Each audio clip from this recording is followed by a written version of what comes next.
ভগবান নারায়ণের অবতার রূপে এসেছেন, এর মধ্যে তার মহত্ত্বটা কোথায়?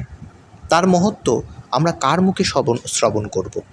আমরা ওই একই তত্ত্ব শ্রীহরির অপর তত্ত্ব শ্রীহরতত্ত্ব অর্থাৎ মহাদেবের মুখে আমরা শুনে নেব যে শ্রী শ্রী হরি কতটা সামর্থ্যবান এবং তার ভক্তি আমরা কিভাবে করতে পারবো।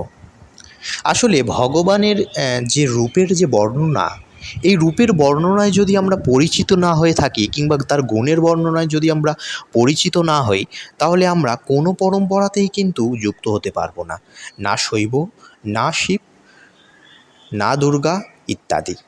কিন্তু যারা হরিভক্তি, যারা শ্রী ভগবানের পূজা অর্চনা করেন, যারা শ্রীকৃষ্ণের পূজা অর্চনা করেন, তাদের পক্ষে